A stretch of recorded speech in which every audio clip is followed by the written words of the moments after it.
భద్రాద్రి కొత్తగూడెం జిల్లా మనుగురు మండలంలోని కాంగ్రెస్ పార్టీ కార్యాలయంలో ఏఐసీసీ అగ్రనేత సోనియా గాంధీ 78వ జన్మదిన వేడుకలు ఘనంగా నిర్వహించారు.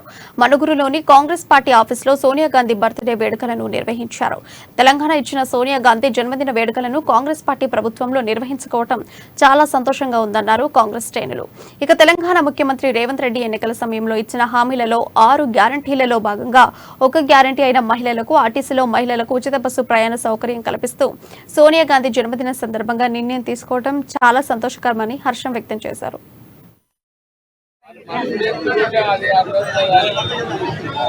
సోనియా గాంధీ గారి 78వ జన్మదిన వేడుకలు మనుగురు మండల కాంగ్రెస్ పార్టీ కార్యాలయంలో ఘనంగా జరుపుకోవడం జరిగింది.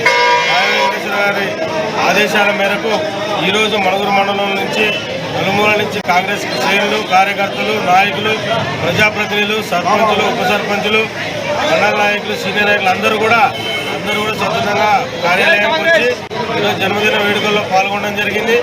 ఈరోజు అదేవిధంగా జన్మదినం సందర్భంగా సీఎం రేవంత్ రెడ్డి గారు మహిళలకు ఉచిత బస్సు ప్రయాణం కూడా ఈరోజు కల్పించడం శుభ పరిణామం. ఈరోజు డిసెంబర్ 9 రోజు తెలంగాణలో ఇప్పటి నుంచి డిసెంబర్ 9 వచ్చిన చరిత్రలో లిఖించబడేటట్టు సీఎం రేవంత్ రెడ్డి గారు చేశారు. సోనియా గాంధీ గారు తెలంగాణ ఇచ్చినందుకు